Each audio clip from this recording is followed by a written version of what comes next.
Hi, I think you're waiting for me. I'm so sorry I'm late. Oh, that's okay, don't worry. I've only been waiting for, well, a while actually. I'm so sorry. This airport is like a labyrinth. There's so many doors. I only started on Monday. Oh, you work here! Oh, hence the uniform. I did wonder why you wanted to meet here. Well, it's the logical place, right? I guess so, I do come through for work quite often. Although I'll still take a wrong turn from time to time and end up somewhere I didn't expect. No, that's a great metaphor for life. Yeah.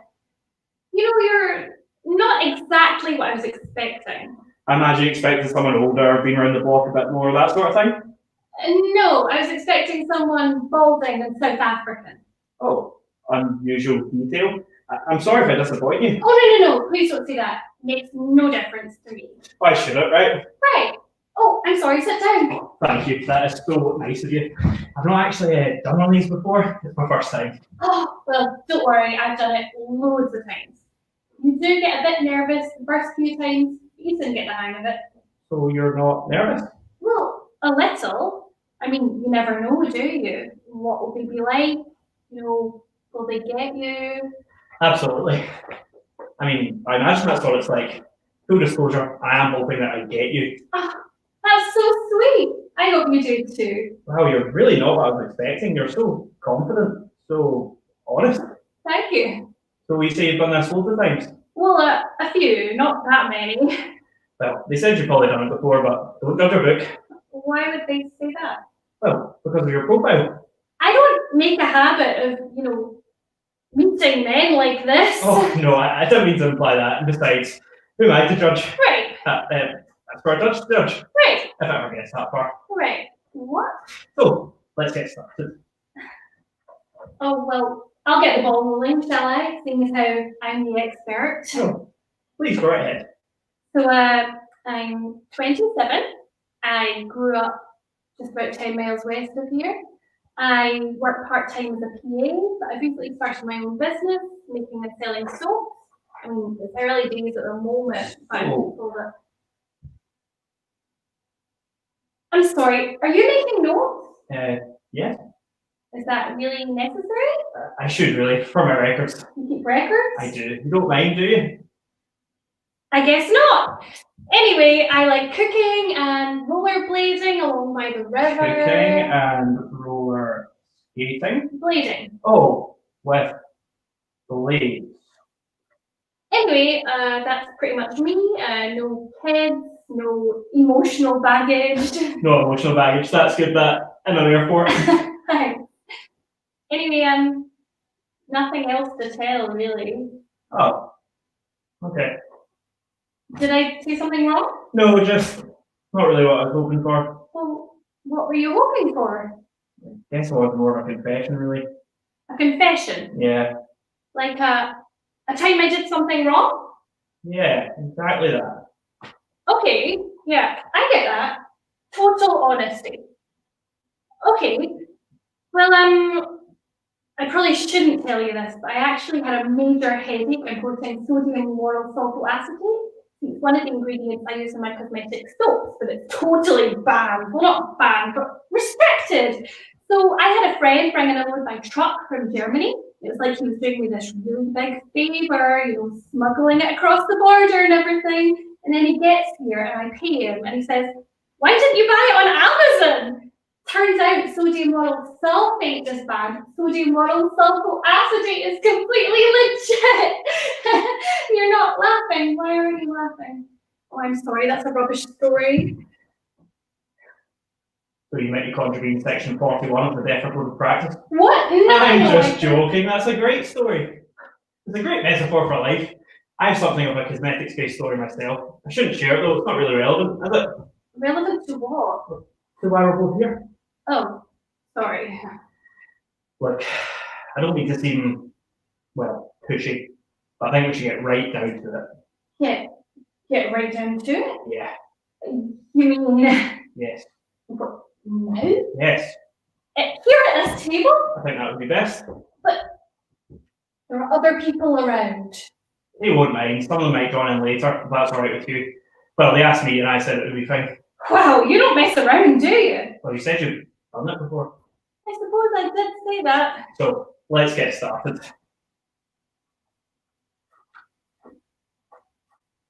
What's in your bag? What? Your bag, what's in it? I'm sorry, what's going on? It would really help me if you just answer the question. I have my purse and some lipstick. Yeah, what else you got in there? Some soap samples. Like I said, I make soap. Some soap. What kind of soap? I think it's. Look, I'm sorry. This isn't normal. Oh, sorry. Am I doing something wrong? No. Well, yes, actually, the questions, the note taking, that's not right. But I thought questions were note taken are normally what happened in an interrogation. See, that's another thing. You can't call it an interrogation. What it is? But you can't call it that. What do you call A blind date. it?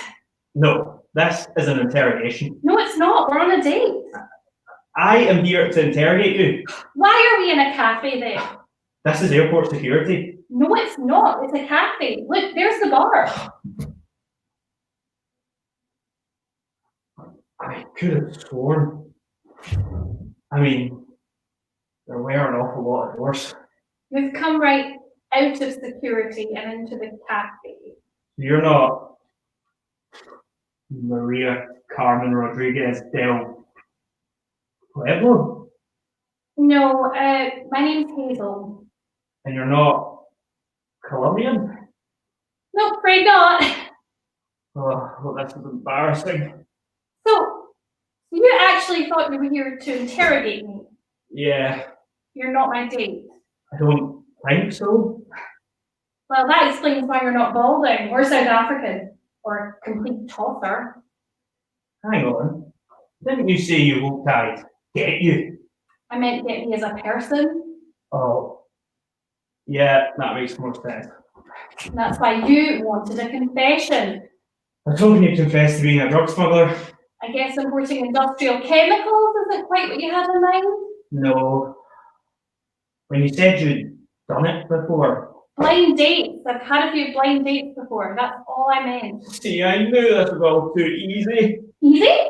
Are you calling me easy? I'm not easy. I'm not that easy. No, it's just you said you were going to be honest and you hoped I'd get you. I thought I might have been like even set up for training. Hang on. This isn't a setup, is it? Yes, it is. I knew it! No! Gullible. What kind of interrogator are you anyway? You can't just say that and expect me to say yes. Even if it was true, which it's not. I'm sorry. You seem like such a nice person. I am a nice person. At least you got to go on a date. Or at least you thought you were on a date. I haven't been on a date in, well, ages. Well, you're welcome to stay and interrogate me if you like. Despite the questions and the aggressive note-taking, I actually thought our date was going quite well. Let's just say I've had worse. It was going well, it was. Well, it wasn't, but that was my fault, really. Oh, you think so? I should go. There's someone called Maria Carmen waiting somewhere to be interrogated. Sure won't be as nice as you, though. Well, now we're back on familiar territory. The rest of the date was unusual, but this is always how it ends up. What, you mean the man goes back to work? No, I mean he makes some excuse and runs off to another woman. Oh, well, I would never do that if we were on a date. It's just, I really do have to go. Okay. I only started on Monday. It's fine. Can I at least pay for your coffee? Oh, for God's sake, just go. You know, I have my lunch break at 1 p.m. So maybe it could be your turn to interrogate me. And besides, just think, if one day we get married and people ask, how did you guys meet? Just think of the story. Yeah, I did say my husband is so incompetent at his job, he didn't even notice he was in a cafe. I wasn't planning on phrasing it quite like that. I'm joking. Where's your sense of humor? We're not supposed to have a sense of humor while we're working. Was that a joke? Maybe. Well, all right then. I've waited this long, another half hour can't hurt. Besides, my bald tosser date clearly isn't going to show up anytime soon. Great. So see you here at 1 p.m. If you can find a cafe again. Yeah, there is that. See ya. Bye then.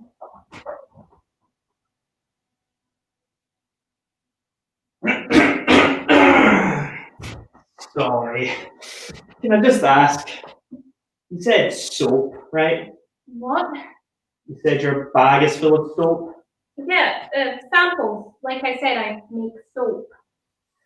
Well, it's just on the training course, large quantities of homemade soap are a bit of a red flag. A red flag for what?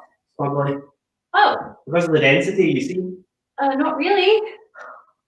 People often hide contraband inside homemade soap. Doesn't show up in the scanners because of the relative densities. Okay.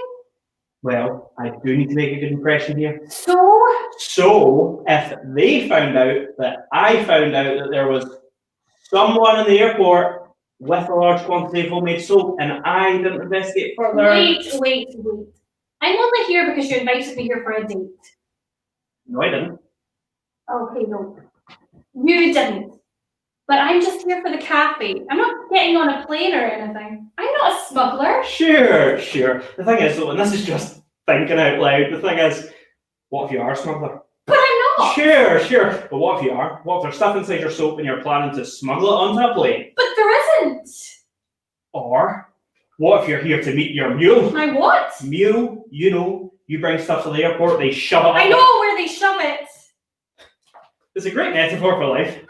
Not everything is a bloody metaphor for life. I really think I need to be leaving now. Yeah, no, I can't let you leave. Watch me. If you leave, I'll be forced to call security. This isn't funny anymore. We don't have a sense of humour while we're working. Look, do you want to look at my soap? Have a look. Hands away from the bag, step away from the bag. This is ridiculous. I'm sorry, madam. I'm going to have to take you in for questioning. Oh, madam now, is it? Sorry, Hazel. I'm going to have to take you in for questioning. But you've already questioned me once. Yes, but that was my mistake. Oh, you're in for so much grief. I'm really sorry, but you're saying exactly what you would say if you really were a smuggler. Don't you see? Besides, you already admitted to attempted smuggling. What do you mean? The sodium lauryl sulfur acetate. No, I told you that is completely illegal. Yeah, but you also told me you didn't know that when you arranged to have it brought into the country. Look, just look at the soap. Break it open for all I care. Do you want me to break it open? Of course not. Because you're smuggling stuff in it. Because they're my sales samples, idiot. I don't think you're allowed to call me an idiot. In these circumstances, I'm pretty sure I am. I'm just doing my job, madam. Okay, let's leave it there. Well done, you passed the test. Test? What test? This was all a setup. I knew it! There isn't really any soap in my bag. I just said that to see how you would react. How did I do? Perfect. Oh, your response was just perfect. You stood your ground and you passed. Excellent. It's like one big metaphor for life. Yeah, I see that. So if you'll just be giving me my bag back, then I'll get back to the security centre. Central control? Central control, right, to log your text and tell them how well you did. Here you go. Thank you. Well done again. Really great job today. Thanks. So, see you back here at 1? What? You know, for our date/interrogation. Oh, sure. 1 o'clock. Just think of the story we'll tell our kids. Yeah, our kids. See you back here at 1. Bye.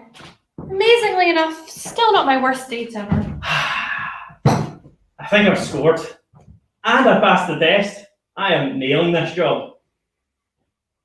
I kind of feel I've forgotten something.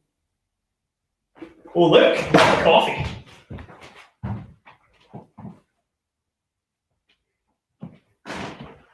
Well, thank you very much for watching. We've been Anomaly Theatre. Yeah, and make sure and check out our other 2 pieces online at The Space. Guided by Science will be on next Saturday at 7 p.m. and Glitch is now available to watch anytime it suits you. Thank you so much. Bye-bye. Bye.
I dreamed the world had become strange and out of kilter.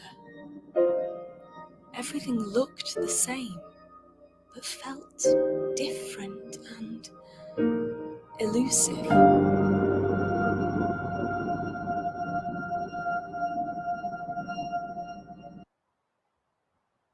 I was looking for you. I was calling your name, but I couldn't find you. Then I realized I was alone. Completely alone.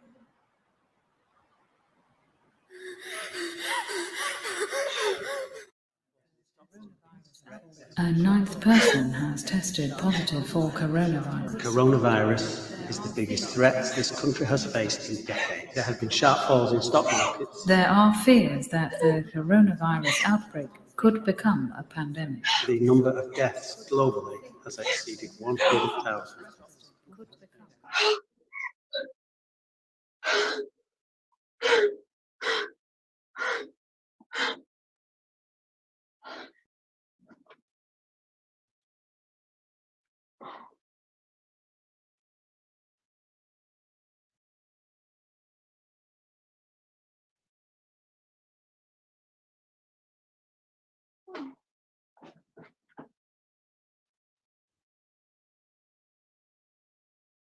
Is this real? Or is this a dream?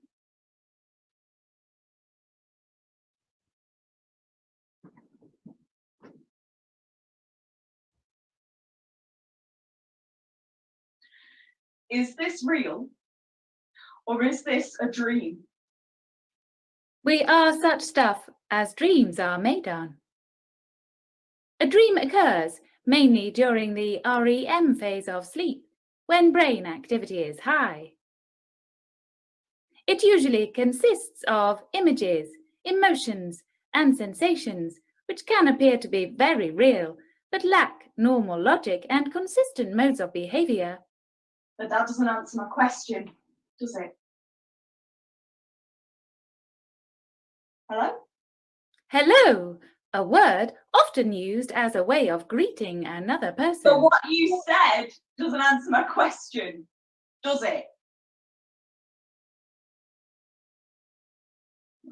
You've gone quiet. Are you broken? You interrupted before, hence the polite pause to see if you wanted to say anything more. Oh, sorry. Please repeat Repeat what? your question. I was saying that what you said before doesn't answer my question. Is the question you asked before asking whether the answer provided was an answer to your question? Now you're asking me a question. Is that allowed? Or is it a statement? And that's another question. And that was definitely a statement.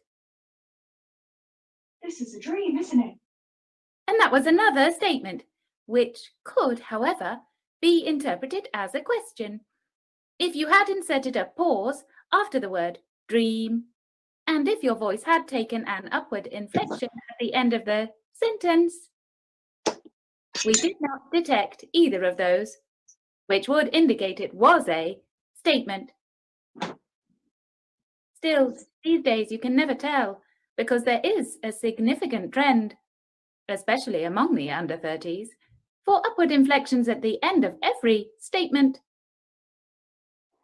It can be confusing, but we take it as a sign of self-doubt and insecurity in the speaker, as every statement may be a question, or it may be a statement, and the speaker hedges his or her bets by adding the inflection, in the hope or expectation that the listener will, in their response, clarify to the speaker whether their verbal rendition was in fact a statement or a question.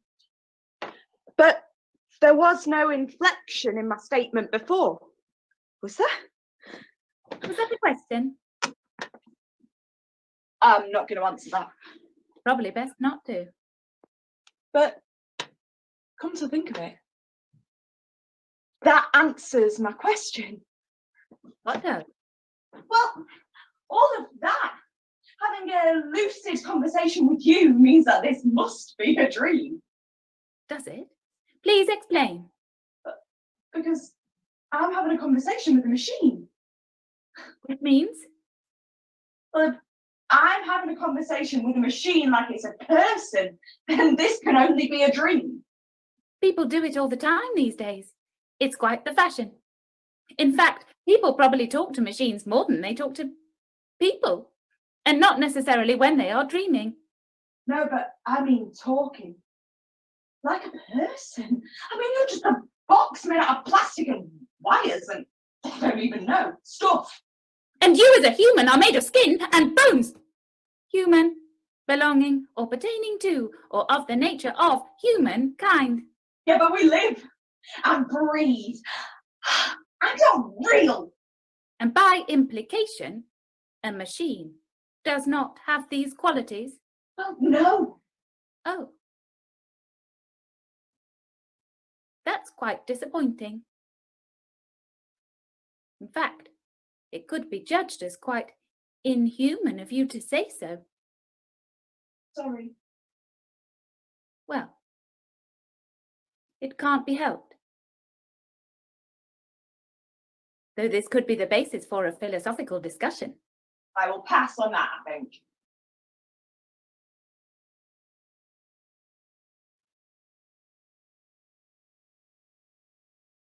So? Yes. Are we done here? Only it would be good to know for sure whether this is real or a story that's part of a dream that's in my head.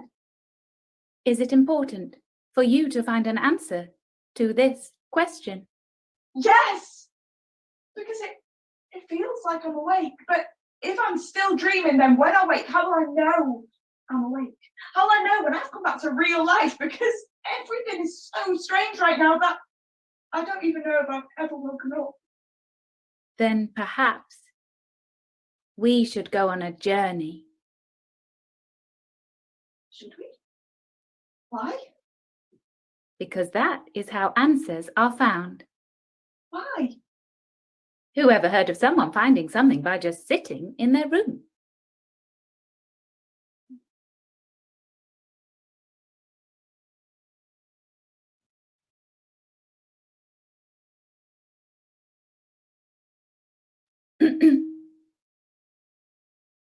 Should I be doing something? Do you want to go on a journey? Yes or no? I don't know. That isn't really an option. Is this some kind of test? Not a very difficult one. You just have to answer yes or no. But what if I say no? Do you want to go on a journey? No. Oh. What? The end. Not much of a journey, really. Then what if I answer yes? Well, the next question can't be asked until you've answered the first one. Otherwise, you'd just go through all the questions and answers, and you'd know where each answer leads. And if everybody knew all the answers, they'd never do anything. They'd just sit in their room and do nothing.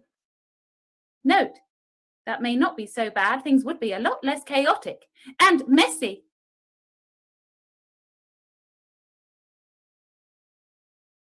Will it be dangerous, this journey? That is not known.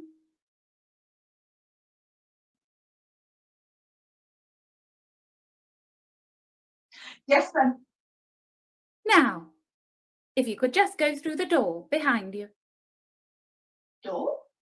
Yes, the one directly behind you. Oh! That door!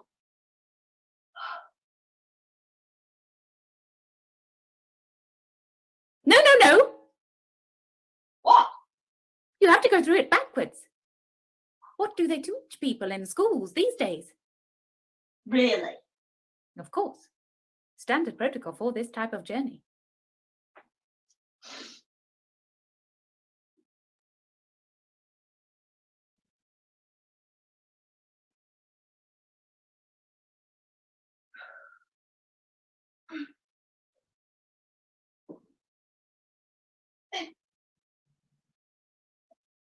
What?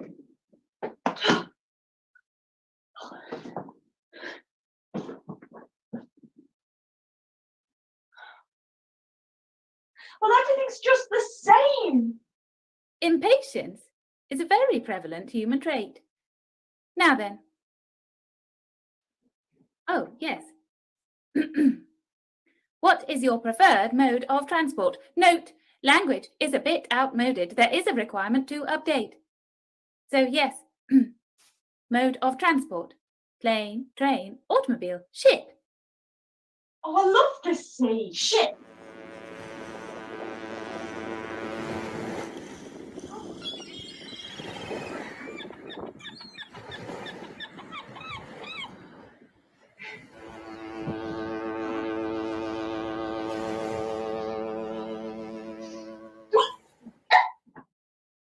What happened? You've arrived. Well, that wasn't much of a journey. Yes, we're sorry about that. We'll try and do better in future. Well, have I arrived somewhere then? That's what usually happens when you go on a journey, so yes. It would appear you have arrived somewhere. Is it on your chart or whatever it is you've been reading? No, that just has a reference to the next question. Well, what's that?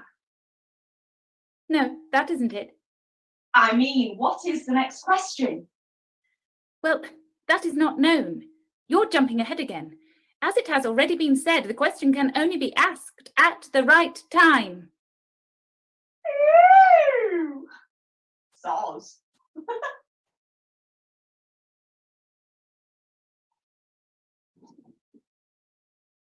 Boring here, isn't it?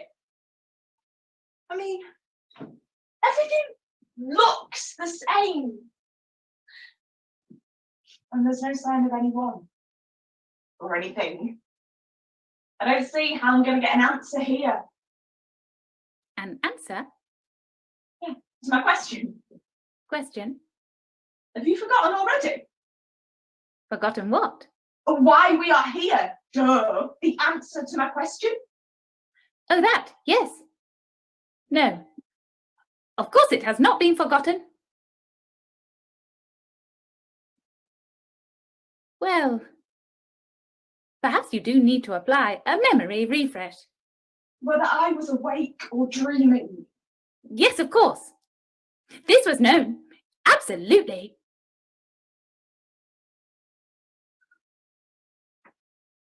As you stated, there is a clear lack of stimulus or activity at this moment.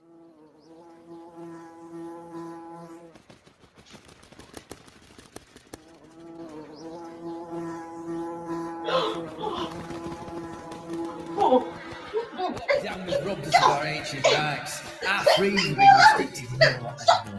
The world is becoming No! recognized. Full kissable lips. Slow to lock down. Slow to get PPE. Yes. Slow to protect care home.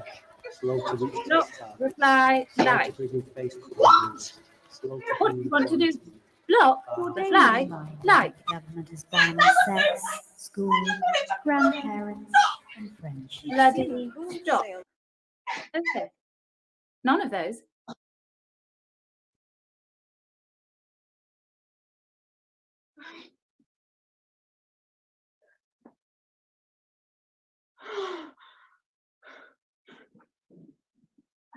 I don't think I want to do this anymore. Can I go back to the door? That is not possible. What? Why? You're only part of the way through this.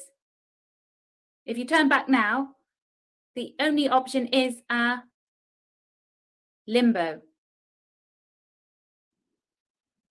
Limbo. What do you mean, limbo? This is more like a nightmare than a dream. Do you mean I literally can't go back to where I was before? Yes, What, just like that? yes.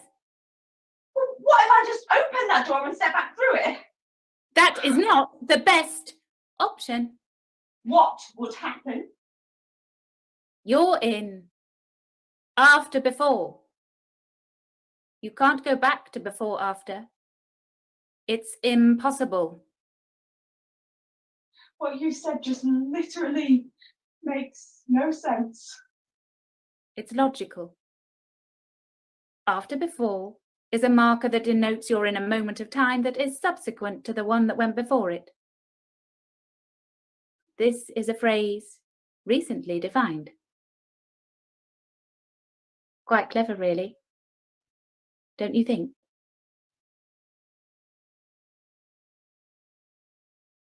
Just let me rewind. You made it up yourself. It would appear so. Yes. How? How? That is not known. It just popped up. Ping! From nowhere. You're a machine. So you keep telling me. Well, how can you just make something up? That is not known. This just makes no sense. It's just getting too weird. You are talking about things being logical, and yet there is no logic to what you are saying. Hello? Great. So you're just not going to say anything more? And really, it is all just words, because you couldn't actually stop me from stepping back through that door, could you? You couldn't physically stop me because you're not even real. You don't actually exist. This is a point that has already been discussed. You think you can just sit there or stand there, or whatever it is you do, and decide each bit of my journey? You decide.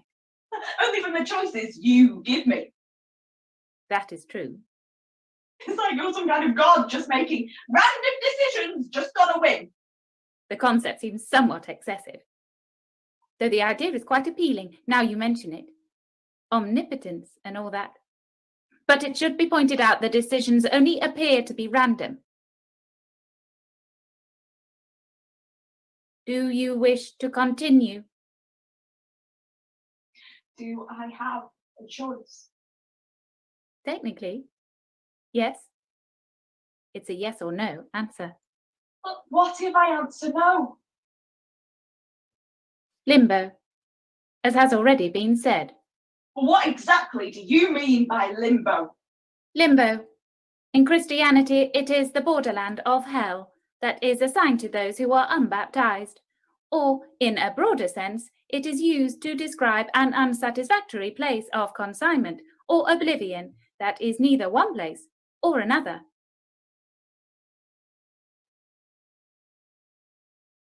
So no hugging then? No, Or kissing? no, Or sex? absolutely not. That sounds a lot like where I was before all this started.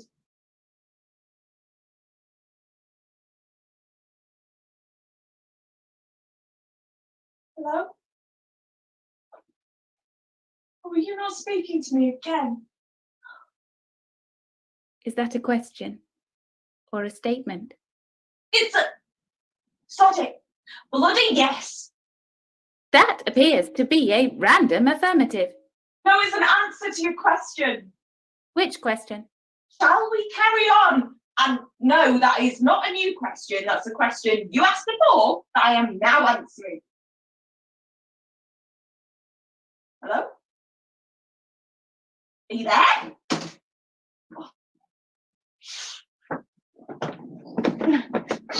Hello? Are you there? A problem has been detected. What's happening? This was the only option available when you said yes. Well, that's completely random. Where's it going? That is not known. It's feeding off. It would appear so. Yes, No, no, no. a problem has been detected. Oh, God, it's getting faster. Yes, And this was the better option, that limbo. there was no indication whether one option was better than the other. No way. Yes,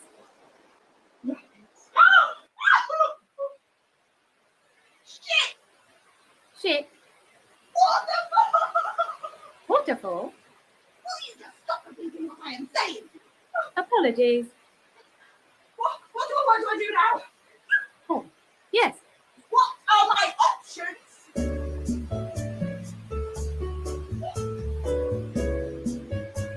sorry to keep you waiting. Are you still there? What? Yes. Now then, Come on. do you want to stay in the boat? No.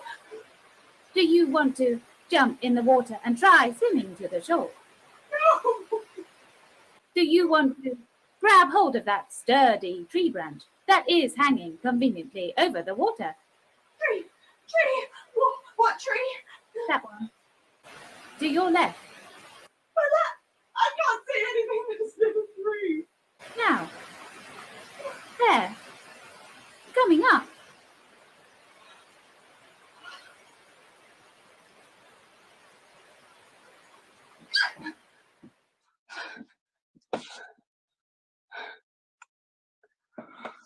You're queuing for the shops, love, or just hanging around? No, sorry, I'm not. You're not shopping. It's bad enough that you've got to queue, but then other people coming along cluttering things up. Getting in the way. Should stay at home, follow the rules. Rules? Some folk just come and go as they please. Take no notice of anyone else. I went out the other day to the park. I needed to get out, you see. Get some air. Well, of course, you need to get out, get some air. And there were dozens of people out and about. Hundreds. Ridiculous. The rules are there for a reason. Rules? Around here. But were they minding the rules? No, they weren't. Everyone just strolling around like everything was normal, breathing my air. They should have been arrested, every one of them. What did he do? I still had my walk. Couldn't let it go to waste. But I took some photos as well, and when I got home, Yes, I put it all over the interweb. quite right too. That'll teach him. I mean, we're all in this together, aren't we? We can't have different rules for different people, can we now? It's emerged tonight that the Prime Minister's chief advisor, Dominic Cummings, travelled out of London during the lockdown whilst ill with coronavirus. This is disclosed almost shocked.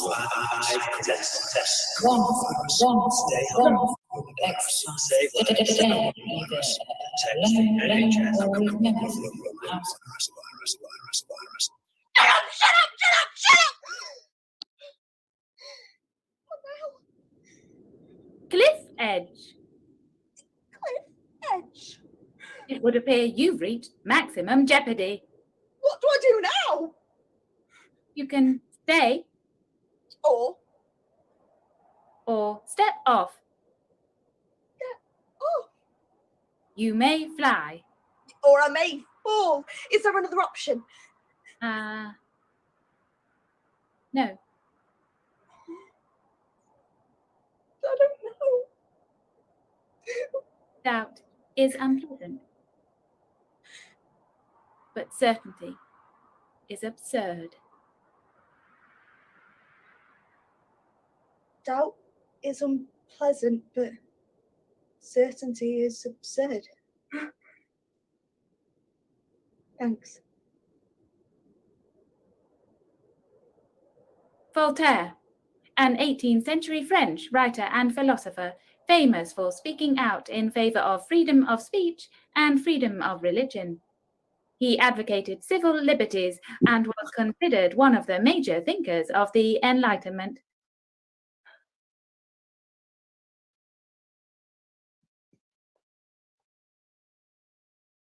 You have reached your destination. Hello? You have reached your destination. Hello? Hello? You have reached your destination.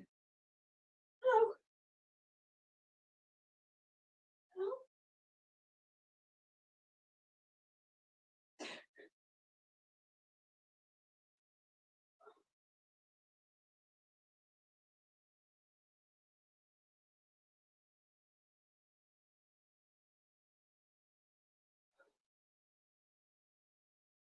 Oh.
and welcome. Hi, I am Lori Hamilton, and you have come to the Silly and Unnecessary Variety Show, which I am producing by myself in New York City with only my cats to help me, and they're not very good at tech. So therefore, this show is also a drinking show. So anytime there's an awkward pause or something else happens, you just go ahead and get a drink or have some snacks. There we go, snacks, or a dance party USA. So again, welcome to the Fringe, welcome to online, welcome to the space. And now get your reward ready because we're gonna start the show. It's the Laurie Hamilton Show. It's an upside down, that's silly. It's a goofy kind of show. It's a jazz hands kind of show. That's unnecessary. That is silly and unnecessary.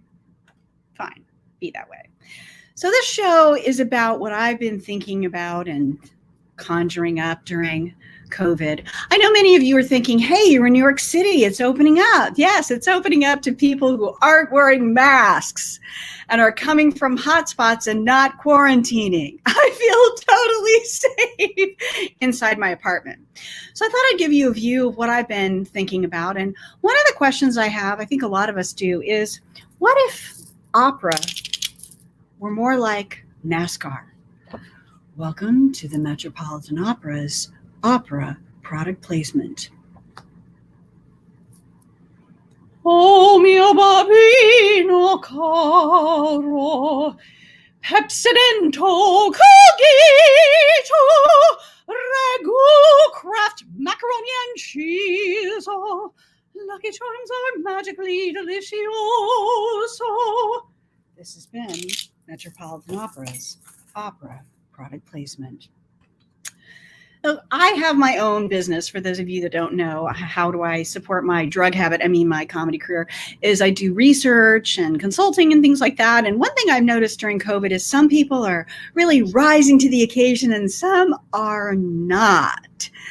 Take a guess at what actual clients have said to me during COVID. 1, it's your fault I didn't give you input because you should know I don't have time to read emails. 2, I'm a VP. I'm never going to collaborate with you the way you want to collaborate. Or 3, upon seeing the first draft of a 70-page report, could you just jazz it up? What? Just jazz it up.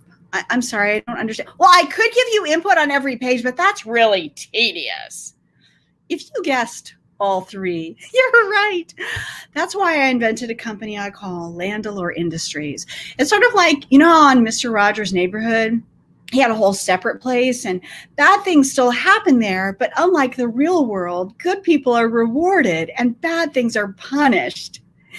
And I thought, wouldn't it be great if such a company exists and I could go to their HR director and get some advice? So let's talk to Diane Prendergast of Landalore Industries and see what she has to say about working for tough people during COVID.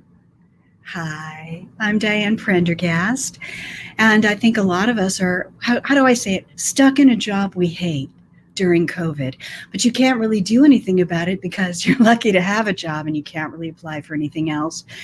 It reminds me of a class I took in college about how not to get killed when you get attacked.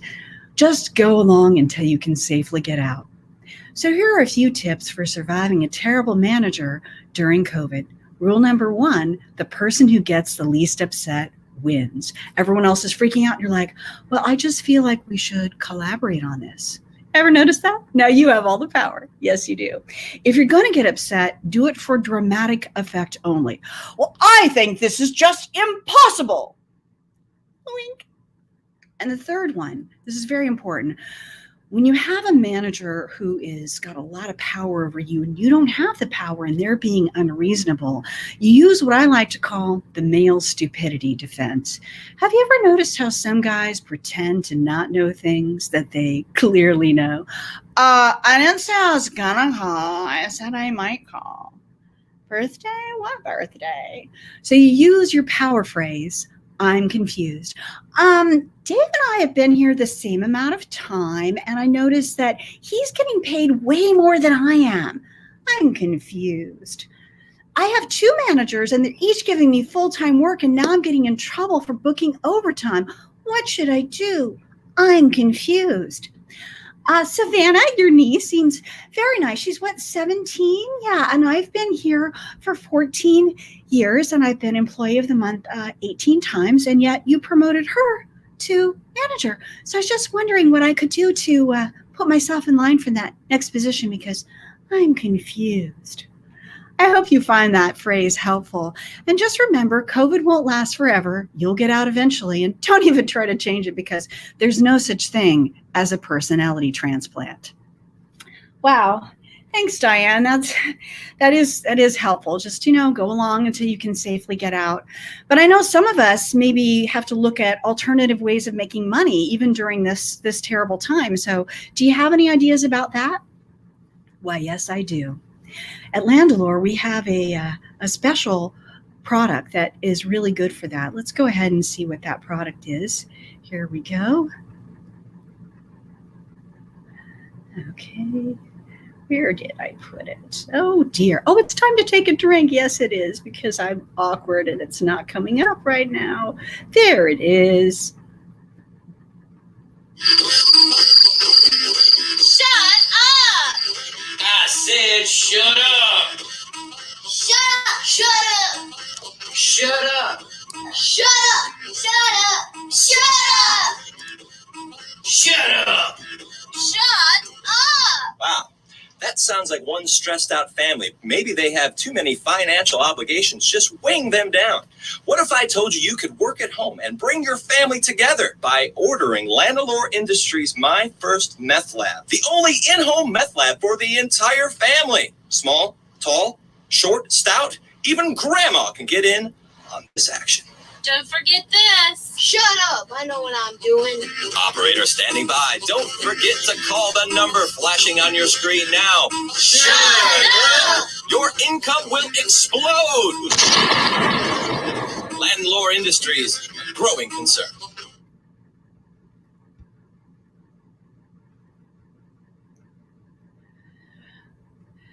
Wow, that was very helpful.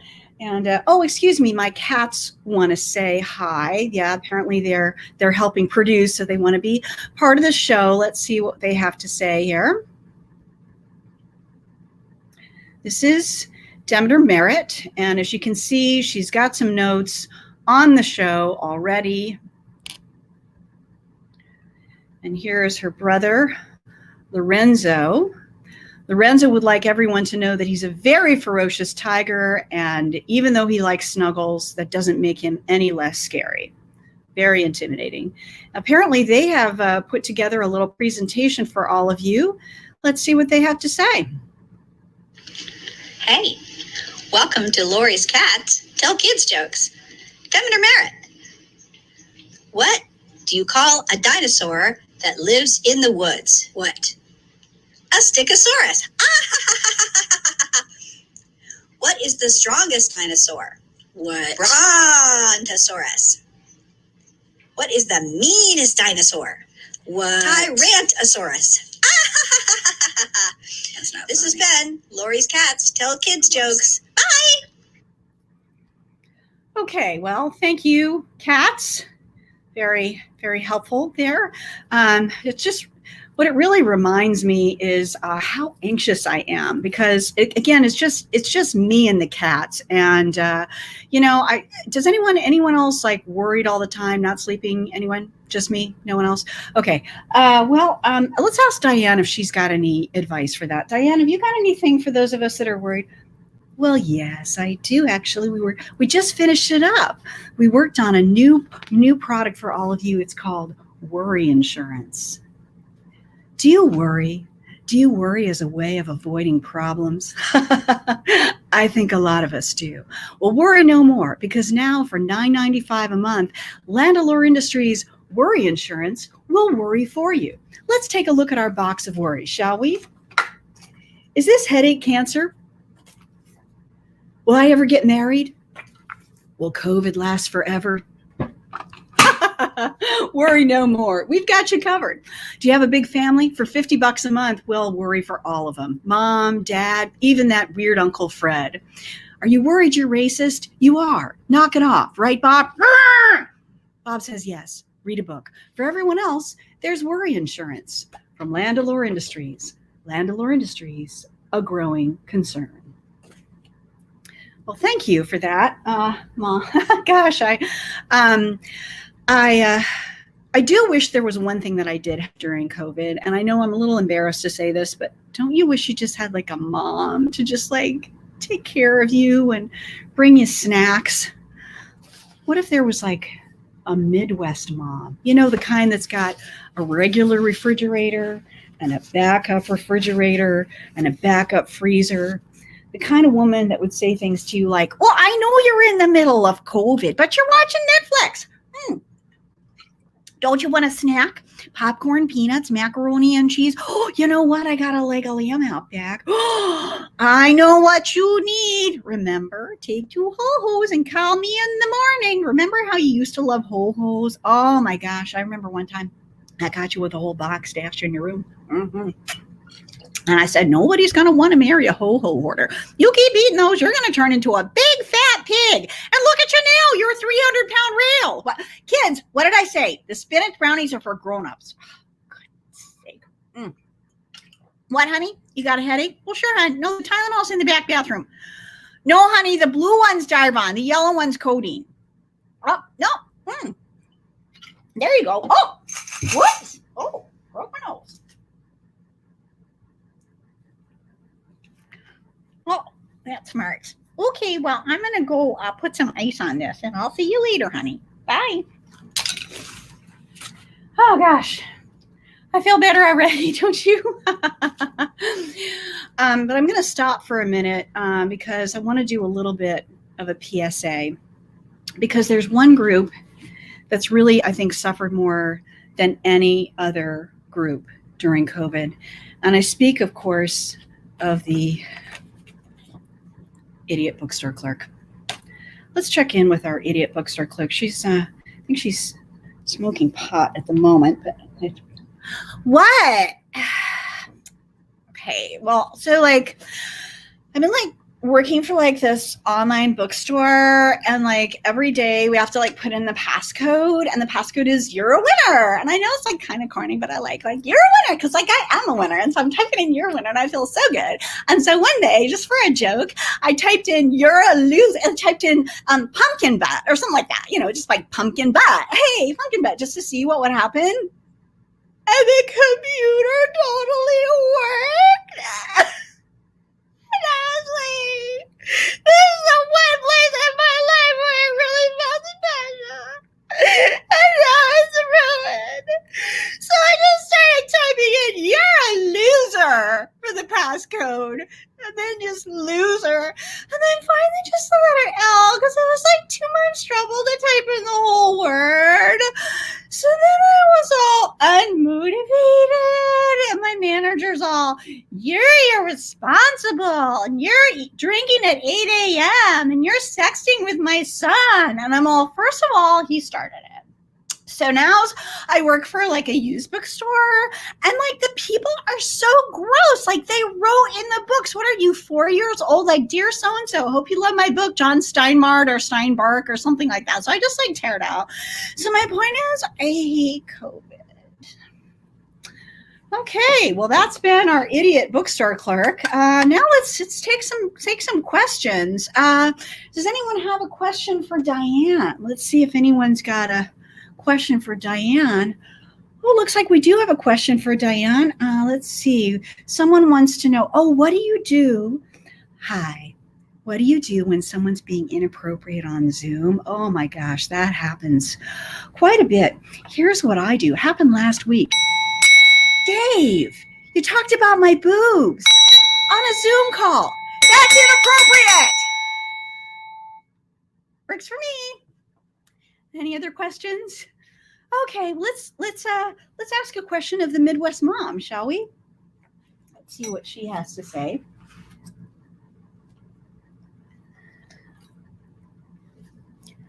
Oh, let's see. Oh, Oh, Maya. Oh, sweet Maya. Oh my gosh. You know, Maya is very creative. You know who else is creative? The Johnson twins. They made an angel all out of macaroni and they painted it gold. Oh, my stars. Oh, so your question is, what do I do about online dating? Well, first of all, if you're a boy, put on some pants. Nobody wants to see Mr. Noodle. Trust me. Keep it in the dark. If you're a girl, what you do is you just angle yourself up a little bit so it looks like you're making a mistake, because you don't want to be like a hoochie girl or whatever they're calling it these days. You just show a little bit of the V of the boobs and just be like, oh, oops, did I do that? Trust me, it works. How do you think I got your dad? Well, and somebody wants to know, how do I get my husband out of the house? Oh, here's what you do. You send him to the store and you tell him to find an 18-pound bag of flour, which doesn't exist. When he calls you from the store and says, honey, I can't find it, you go, oh, well, you must have to go to another store. He'll be gone all day. By that time, yeah, Mr. Drinky Winky will be on the couch. Okay, so looks like now we're going to have a question for, let's see if she's sober yet. Probably not. The bookstore clerk. What is she? What? Okay, so someone wants to know, like, what do I do when someone's shoplifting? I mean, first of all, like, it's COVID, so like no one's shoplifting. But when someone's shoplifting, it's kind of like, it depends on the person. Like if it's a cute guy, I'll be like, oh, looks like you're trying to pick up something for free. Want to pick up like something else, like, you know. But if it's like an older person, they probably stinky, so I just like let them go. Oh, and someone else wants to know, what's your favorite book? Oh gosh, let me think.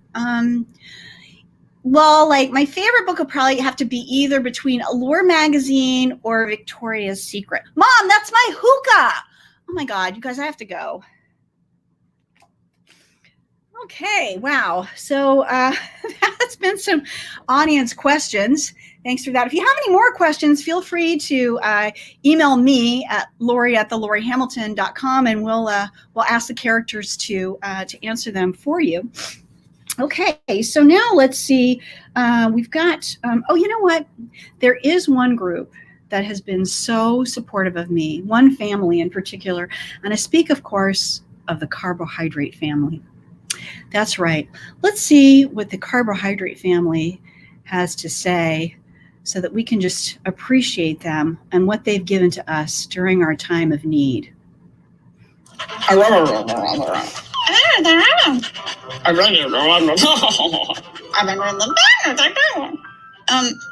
Did you see my drawing? Yes.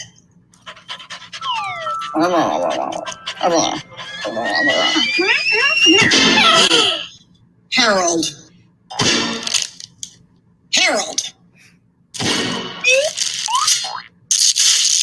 Harold, what did we say about suicide at the dining room table? Not to do it. Oof.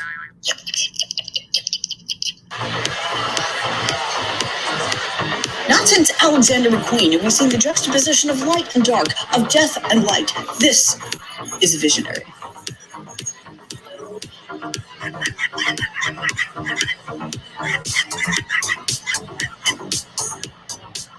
I like the part with the dogs.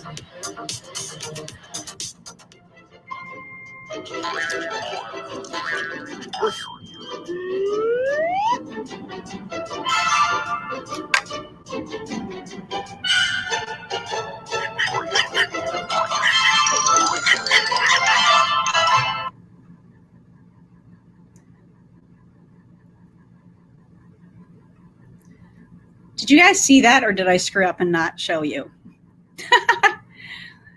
Okay, so now we're back, and love the potato chip. So you heard about some silly. You want to watch me look like a pest dispenser?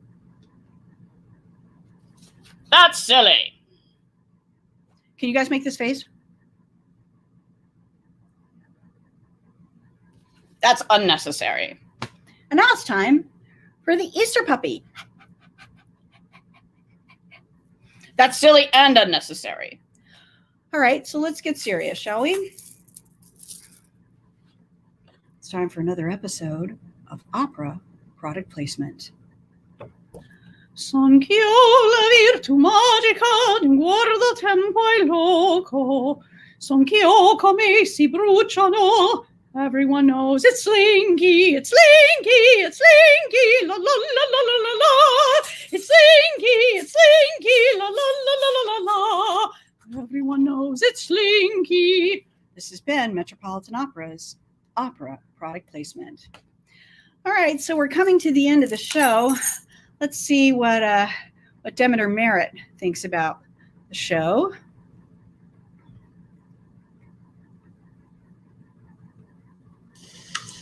Not funny.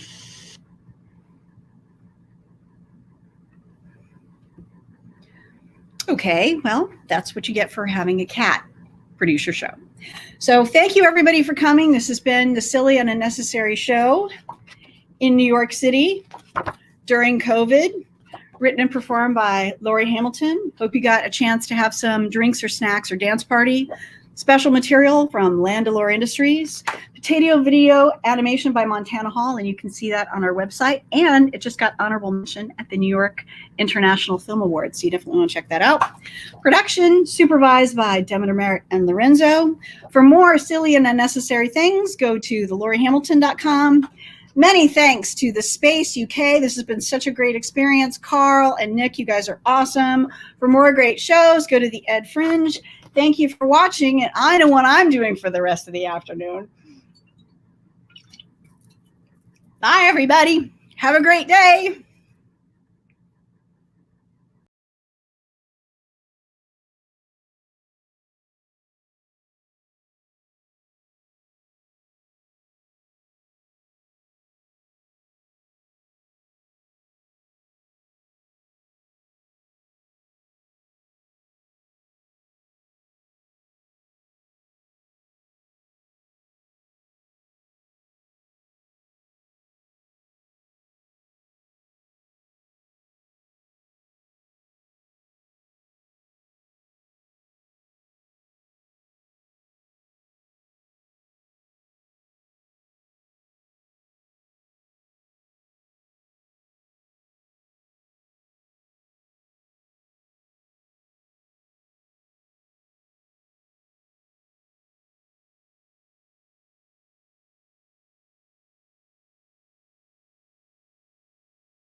She's still crying now.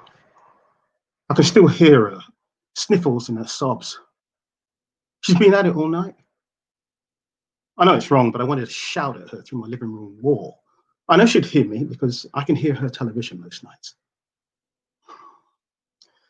I almost went round there and banged on the door and shouted, "Stop, just stop." But I held back, I restrained myself. It just kept bubbling up, all the angst and all the grief and all the helplessness. That mural of George Floyd's face will forever be imprinted onto my memory, along with his pleading to be allowed to breathe, all in the middle of a pandemic. At some point, we have to stop. I can't spend every hour bawling about this any longer. It just hurts so bad. How much pain can we take? We have to let him go. We have to move away and begin again. I have to go around there.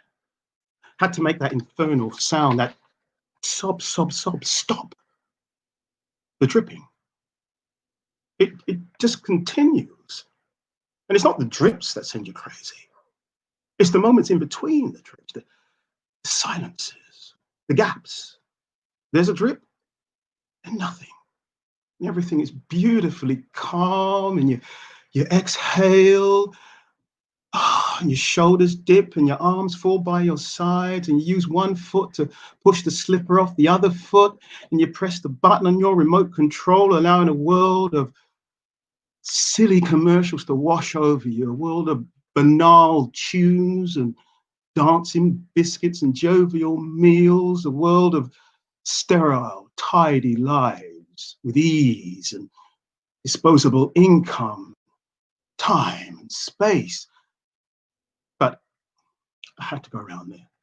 I had to check on my neighbor. Maybe I could help in some way. Anything to make it stop.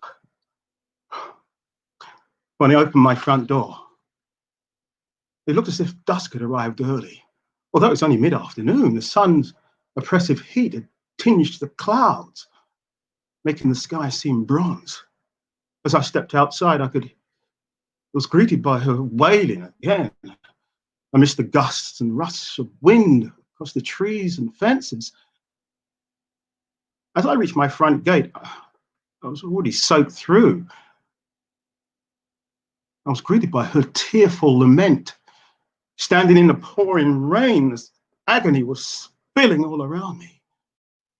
As I closed my front door, I could hear her weeping, even stronger than before. Systematic racism surrounds us like the air we breathe. It's everywhere, ruffling our lives daily and entering our subconscious minds. Its stagnant pungency blows with utmost intent to derail our life's passage. Like the UK government's ongoing disgraceful mistreatment of the surviving members of the Windrush community. It has to stop. As a Black person, I'd kind of get used to having to gain permission to be granted approval from up on high to enter an establishment or institution or building, or sometimes even my own building. Racial profiling is a real thing. And it happens to us, ethnic minorities, every day. It's society's symbolic line of equality and opportunity that dares us to step across it. It's a line that's proved extremely elusive to many in the Black community. To us, our parents and their parents before them and theirs before them. And Black and brown voices are not listened to. Our concerns are not taken seriously. We're told that we have a victim complex and we get too emotional. And if we are listened to, we're not believed. I wonder now that the world has witnessed what happened to George Floyd, whether they'll believe us now. I wonder. The families of the Grenfell Tower weren't listened to or believed.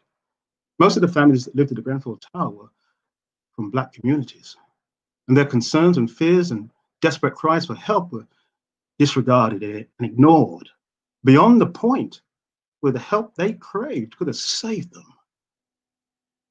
It's a kind of psychological trauma that Black people have to live with and have lived with for centuries due to systematic and systemic racism. Being stopped and searched by police is a very scary and frustrating thing, extremely embarrassing, especially if you're on your lunch break with your white colleagues, or if you're on a night out and you know you're a law-abiding citizen and the only reason you're being singled out is because you're Black. Government statistics show that between April 2018 and March 2019, there were 4 stop and searches for every 1,000 white person, compared to 38 stop and searches for every 1,000 Black person. And the police are more than 4 times likely to use force against Black people than they are to use it against white. Oh, my head is full of questions. There are no answers to. I think this COVID-19 should be renamed the worry virus, because there's no end to the worry and the concerns that it brings. Where did it come from? When will it go away? Will we ever get back to normal? I'm scared for the future. What happens if I'm laid off from my job? Will I be able to find another accountancy position? If I am laid off from my job and furloughed, will I be able to start all over again? And I'm scared for my family too. What if I bring it home to them? Will they get infected and bring it home to me? Provisional government statistics, UK government statistics show that Black males are 4.2 more times likely to die of COVID than white people at the same age. And Black females are 4.3 more times likely to die of COVID than white females. While in the States, the most up-to-date figures I could find were showing that Black people die between rates of 2.3 times to 3.7 times the rate of white people dying of COVID, depending on age. Then in the middle of all this, George Floyd happened. Watching his life being squeezed out of his helpless body in real time flattened my spirit, draining my hope of humanity and affecting me very badly. If a Black man can be tortured and killed by the police in broad daylight, and footage of him begging to be allowed to breathe is beamed around the planet in 2020, and that's shocking and extremely scary. I'm scared for my family. I'm scared for my brothers and sisters. I'm scared for my nieces and nephews. I'm scared for my friends' nieces and nephews. I'm also scared that a Black person right now out there being choked to death by the police, it wasn't a one-off after all. It's happened before. Eric Garner in 2014. I've been using my time here at home in lockdown constructively. I've been researching the disparities of institutional racism as created in society. It's become an obsession. It's become clearer and clearer to me that education is our only hope of finding a way through all of these systematic disadvantages that lay in wait for us. I've just got back from Black Lives Matter March in central London. Wow, it was so exhilarating, so fulfilling to be a part of it. And demand change now. Change from now on, so we don't have to keep repeating the same mistakes from the past over and over and over again, going right back to slavery. There's so many wounds to heal. Take Charles Wooten, 24, Black ex-serviceman from Bermuda, who served and fought to defend the British Empire in World War I of 1918. A war veteran, he was demobilized and was now living in Liverpool. of 1919 there, when he was murdered after being chased by a racist white mob of up to 300 who chased him to the docks, and he had either jumped or was pushed in. He was then pelted and bricks and drowned. No one was convicted for the murder of Charles Wotton. Whilst those racial tensions erupted into riots in Toxteth, they again broke out in 1981 in Toxteth. It has to stop. Emmett Till, he was 14 years old, an African-American boy who was murdered on the 28th of August, 1955 in America, because a white woman told her husband that Emmett apparently gave her some kind of sweet talk as he entered her store.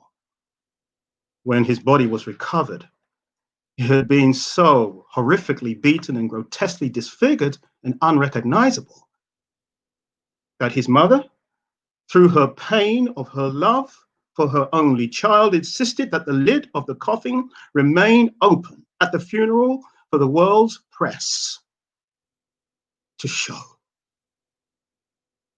what the hand of hate had done to her child. Black Lives Matter is not just a slogan, it's a warning that describes over 400 years of disproportionate use of brutal, aggressive tactics and oppressive force by law enforcement officers against Black people. It's also a demand to change the status quo that finds Black communities at the back of the queue and the bottom of society, whose concerns are disregarded and whose rights are dismissed by the people who are there to protect and serve us. Black communities live with the experience of being misrepresented, mistreated, and abused by a system that sees us as a problem, instead of attending to our needs as a community. Why was it that Chauvin, the officer that had his knee on George Floyd's neck, why was it that he felt he could do that? Because he didn't value George Floyd's life as a Black man, as a man, as a human being. Also because systematic and systemic racism runs right throughout every corner of our society. Black communities live in the inner city with the poorest schools, in the poorest areas, that have the least amount of funding and investment. Society gave him the permission to act that way.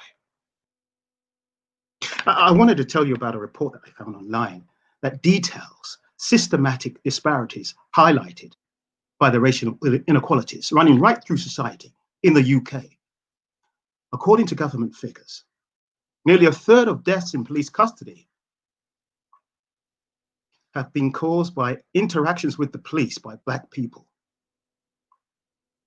Going right back, some of the names that have been murdered in custody are Rashan Charles, Sean Rigg, Roger Sylvester, Christopher Alder, Jean-Charles de Menendez, Mark Duggan.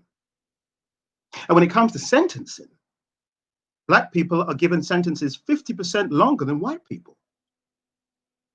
In 2018, Black people had the highest unemployment rate at over 9% of any ethnicity, more than twice that of the white population, at 4%.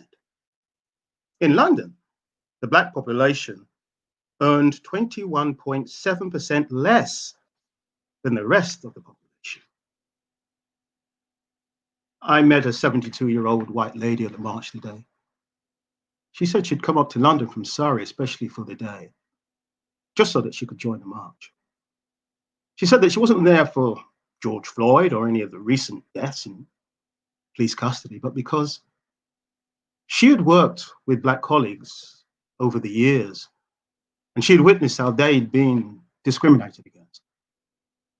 She said she remembered watching her Black colleagues being passed over for promotions and refused salary increases, but she never said anything to them or backed them up, even though she was in a position or responsibility and would have been listened to by management. But she chose to stay silent. She looked the other way and she kept her mouth shut.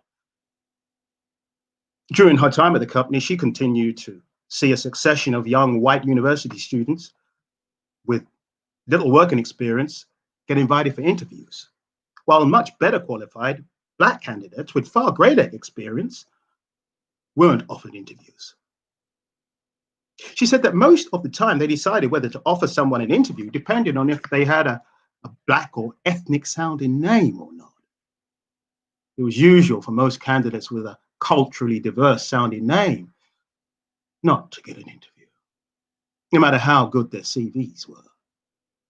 Though some Black people obviously did get work, and when they did get the job, the white member of staff would usually be trained by the Black member of staff, and within a very short period of time, the white member of staff would be offered a promotion and a salary increase over the Black member of staff who trained her. She said that she witnessed her Black co-workers being treated unfairly on the basis of their color over the whole time that she worked there. But she didn't step in and say anything. Even though she was in a position to do so, she left her Black friends to fight on their own. She told me that she's retired now and she lives comfortably in Surrey. But over the years, she kind of wished she'd said something, stood up for what she knew was wrong, but she never did. She said that she hadn't thought about it over the years, not until she saw the footage of George Floyd and the way that police officer that was meant to protect him did what he did. George Floyd's crime? Trying to buy something to eat for a suspected counterfeit $20 bill. After watching that footage, she said she couldn't stay silent any longer. She said she's watched Black people dying and suffering over the years in civil rights demonstrations in America and South Africa's apartheid regime.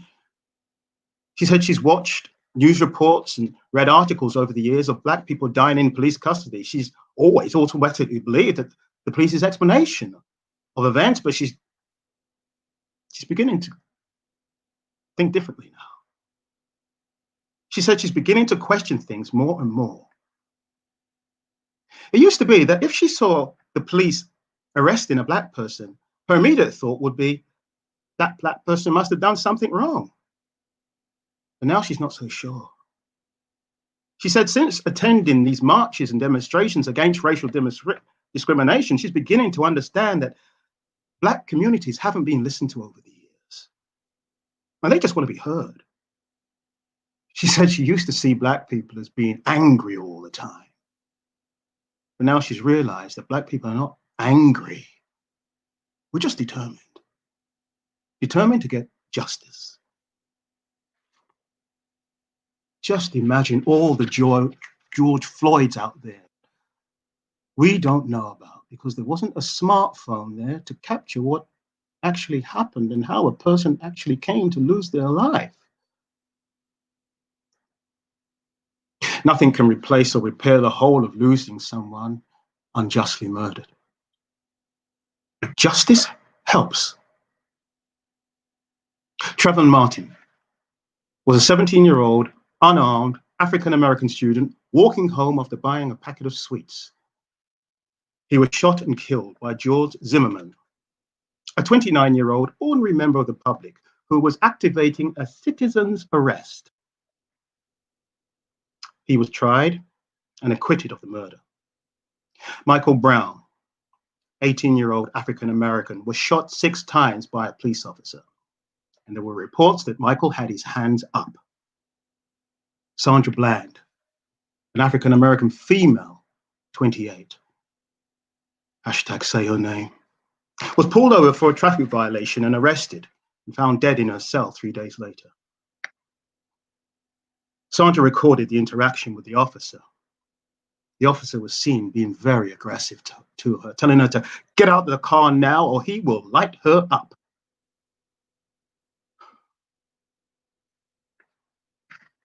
Her death still remains unexplained. A perjury charge against the officer was dropped. There have been so many black females that have died after coming into contact with police, such as Sonjay Taylor, 27-year-old African-American female, #SayHerName. She was shot in the chest and the back after returning to her car with Christmas shopping with a 3-year-old child. Alicia Thomas, African-American female, #SayHerName, was kicked unconscious by Officer Mary O'Callaghan. O'Callaghan was charged with assault. Maya Hall was an African-American transgender female who was shot dead after crashing her car into a fence by the police. #SayHerName. Tamir Rice was a 12-year-old boy playing in a park with a toy gun with his sister. He was shot and killed. No one has faced charges for his murder. Eric Garner, as I mentioned earlier, 43-year-old African-American man, was choked to death in 2014 by Officer Pantaleo, with Mr. Garner saying, "I can't breathe." No charges were brought against Officer Pantaleo. Rakea Boyd, 22-year-old African-American female, was shot dead by an off-duty police officer. He was acquitted of manslaughter. Breonna Taylor, 26-year-old African-American female, a hospital emergency room technician, was shot at least 8 times while she slept in her bed in her own apartment. 3 officers entered Breonna's flat using a no-knock warrant and firing at least 20 rounds, killing her at the scene. The officers were searching for Jamaricus Glover, who did not live at the apartment and who was already in custody, detained by the police. No officers have been charged. Ahmaud Arbery, a 25-year-old unarmed African-American, was shot dead by white vigilantes while he was jogging, trying to flee them in February of this year. Charges have eventually been brought against these white vigilantes. Dylan Roof was a self-proclaimed white supremacist. On June 17th, 2015, Roof walked into the Emmanuel AME Church in Charleston, South Carolina, listened to the service, and shot 9 people as they prayed. 9 black people. After the search, the police found Rolf, patted him down and brought him in. And as he hadn't eaten for a few days, they brought him a Burger King meal.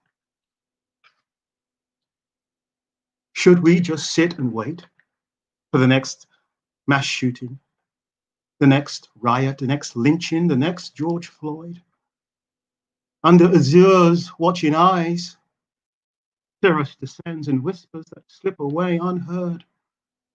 Beyond the breeze, which never sleeps, where darkness doesn't exist and hatred cannot be traced, follow the footprints in the clouds, in the crushed, silent clouds, where all memories fade.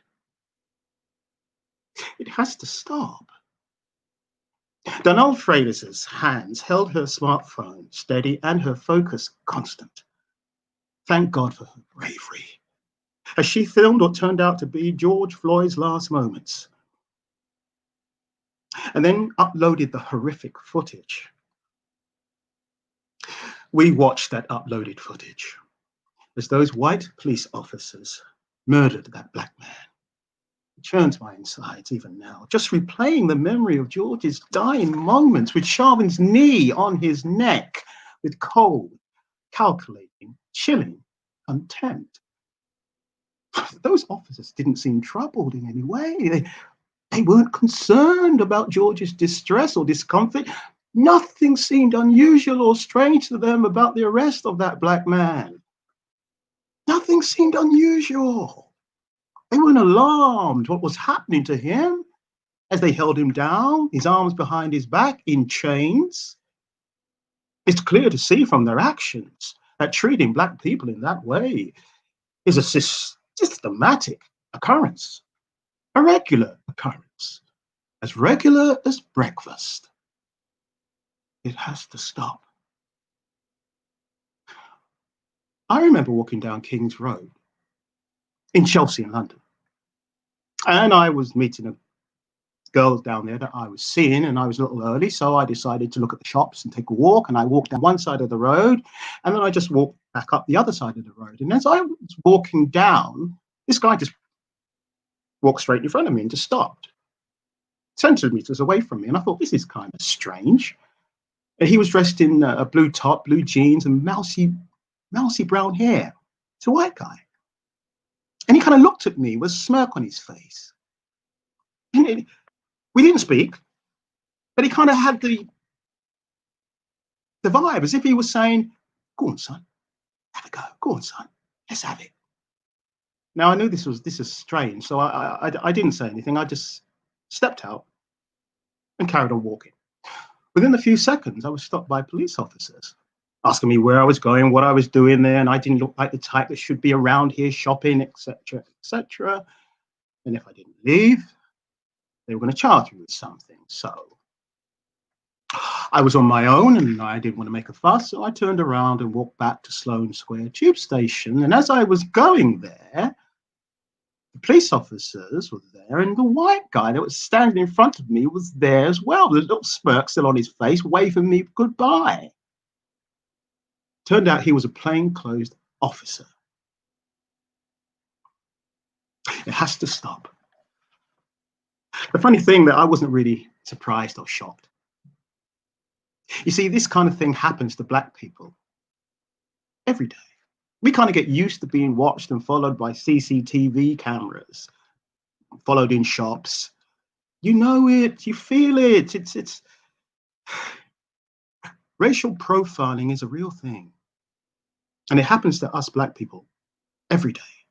It's society's way of keeping you behind the line. You know? It's just saying to you, you just step over that line once, just once, and we'll have you. No matter what you do for a living, systematic racism is part of the society in which we live, for black people, every day. We know it. We've witnessed it during our lives, during our parents' lives, and their parents' lives, and their parents' lives before them, and theirs before them. It has to stop. There was another time that I was walking around a department store in central London, and I was browsing, and I was just walking around, spending some time looking at the stuff, and out of nowhere, I felt people walking along with me. And lo and behold, there was two people on either side of me walking along in the department store, just saying to me like, what are you doing here? You shouldn't be in here. And one of them actually said that I was walking around the place like I owned it. I didn't want to make a fuss. Who's going to believe me if I did? I left. But I didn't feel good. And it still rankles with me even today, many, many years on. It has to stop. The family of Stephen Lawrence weren't believed. Stephen Lawrence was a British black teenager who was killed in a knife attack by a white racist gang while waiting for a bus in Eltham, South East London in April 1993. He was 18 years old. The Macpherson report found that the Metropolitan Police to be marred by institutional racism. The police didn't act promptly on the evidence before them in the case. Instead of arresting the white suspects whose names they had received from offs, the police were secretly spying and digging up dirt on the Lawrence family themselves, wasting precious time and allowing crucial evidence to be rendered useless, and the 5 white suspects to slip through their fingers. Only 2 of the suspects were eventually charged and are convicted for Stephen's murder and are currently serving life sentences.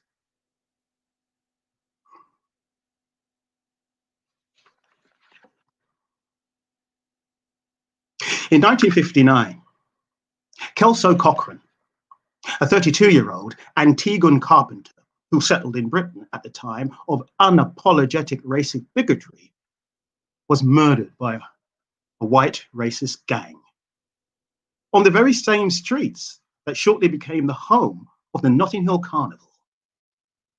No one was brought or convicted for the death of Kelso. It has to stop. Oh, you're kidding me. You're kidding me. Oh,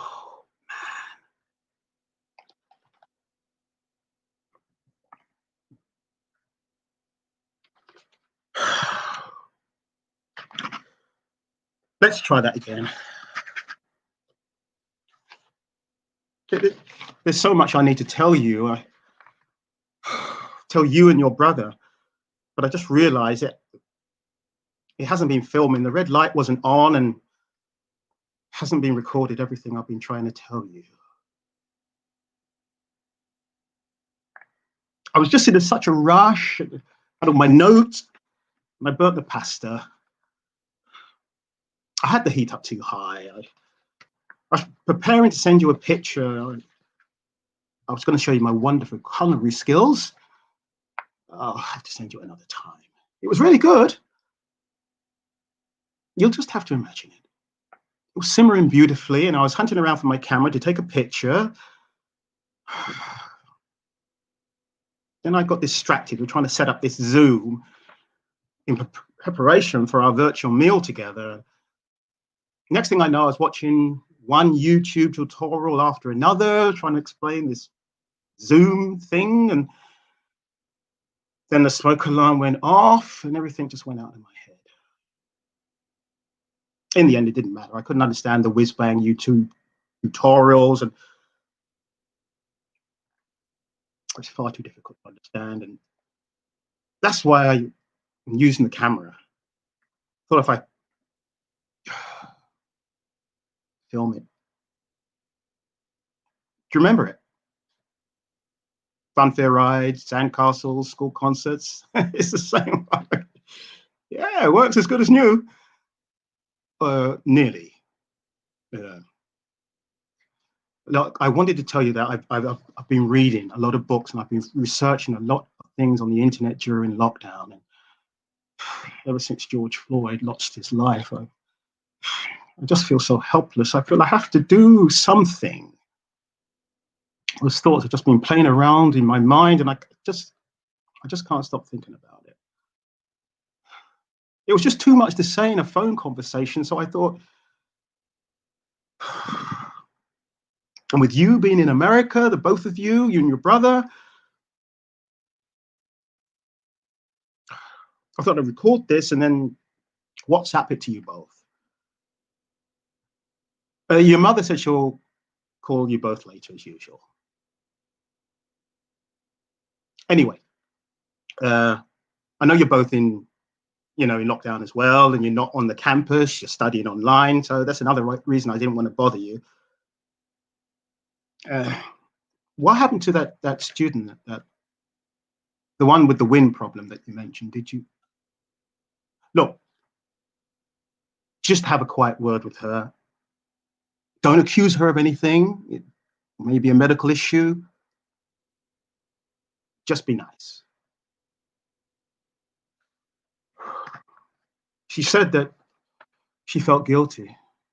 Stephanie, the lady I met on the Black Lives Matter march today. I'll explain later.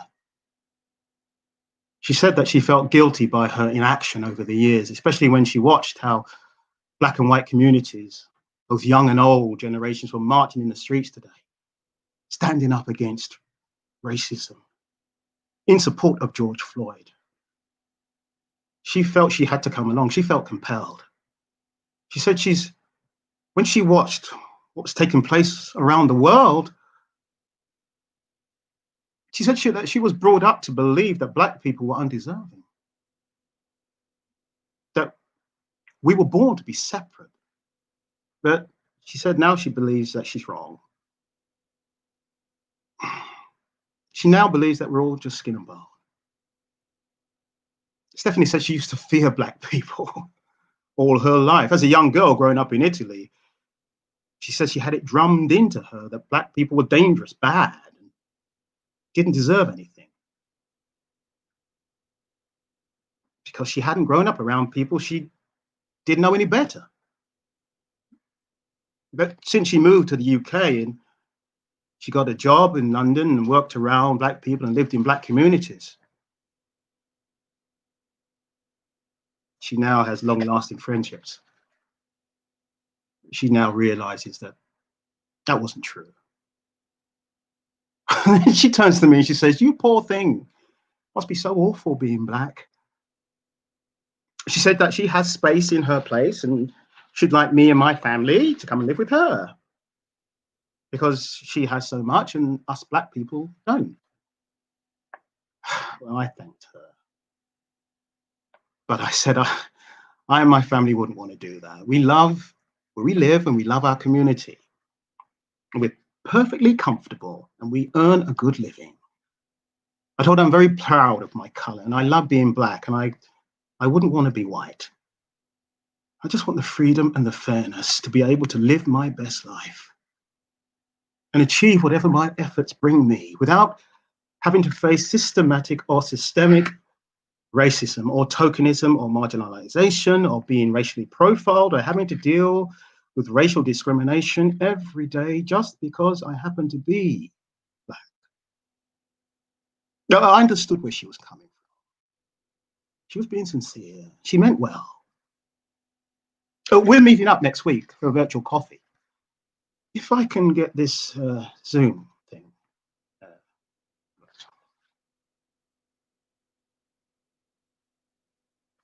I can remember when I was 4 or 5, and I was clambering onto a dining chair before my mother went off to work. She worked at a sweet factory, and I remember standing on the chair so that I'd be high enough to give her a goodbye kiss. I'd be watching her and waiting, and she patted her face with powder in the mirror. And then she'd come and give me a little hug, and I'd give her my goodbye kiss before she went off to work. Then when she came back, she'd bring me a couple of sweets from the factory. As you know, I lost my mother many years ago, and I hadn't remembered that until I heard George Floyd's cries for his deceased mother. Oh, sorry. I'm rambling. But listen, this is important. If you're taking part in any Black Lives Matter marches over there, then please, please be careful. If you get stopped by the police, just do what they say. And don't give them any back chat. And I don't care if you feel it's right or if you feel it's wrong. I want you to be able to live to fight another day. So just keep your hands high and your mouth closed. And don't touch your phone.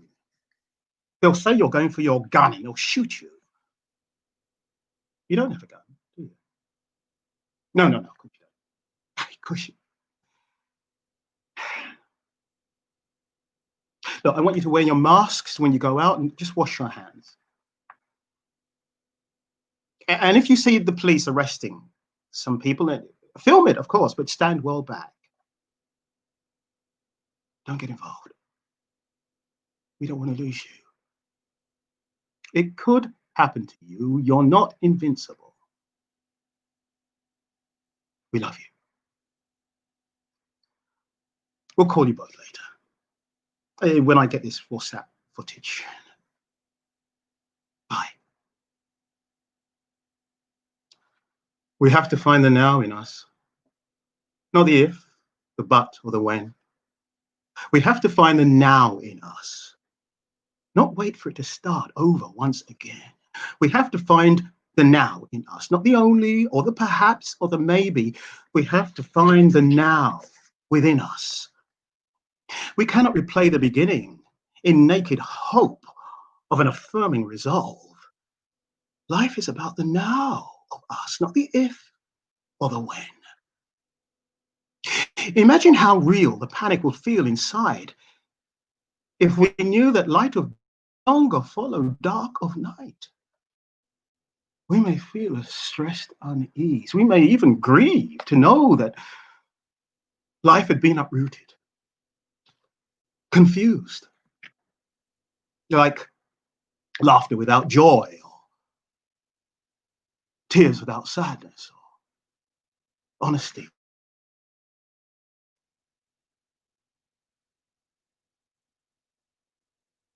But we must not fear the eternal darkness deep within us, for it is our void, a nothingness that preceded our birth, when we were but sleep, and only heaven's eyes could greet us, where silt and fluff and the dust of fallen stars lay silent in solemnity, the histories of flesh. Through windows, turbulence flounders, the remembrances of humanity's soul. Let heaven's breath ignite us, not maybe, or if, or only, or perhaps, or but, or if, but now, to begin.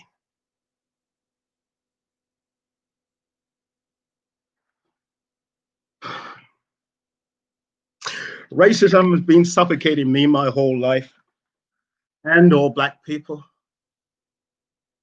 By the police who see me as a threat on the one hand, while having to exist in areas that are laced with poverty, where drug wars and knife and gun crime lay hidden in plain sight. On the other, there's always a fear of walking into something as you go about your day. It's just something you learn to live with. But now, with the added pressure of a pandemic, it's heightened the tension and the peril of staying alive. We need more light. We need more light to see where we're going. Now, here we stand.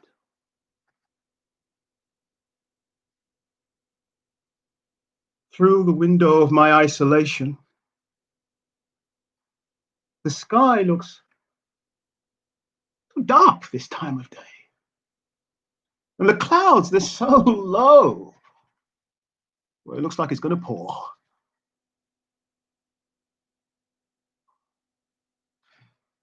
Here we stand, our faces covered,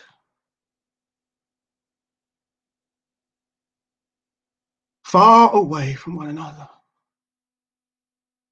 on the placemats of our existence, detached from the fluidity of our togetherness.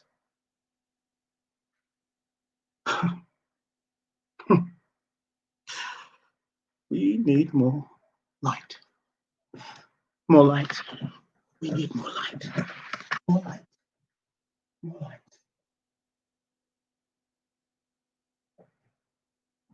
light. Thank you so much. That was Under Heaven's Eyes, and that was the first outing for Under Heaven's Eyes. No one, apart from myself, has heard that. So thank you for listening. Thank you for being there. I would love to know your reaction, good, bad, or indifferent. I'm hoping to develop this and take it on tour if the world allows, bring it up to the Fringe. So if you'd like to help me do that, please link into my crowdfunding page to help me. You can find me on Twitter, CTajar Official, on Facebook, Resistance Theatre Company, or under my name, Christopher Tajar. Many, many, many thanks to Space, to Charles, to Nick, and to Carl. Thank you so much for being there.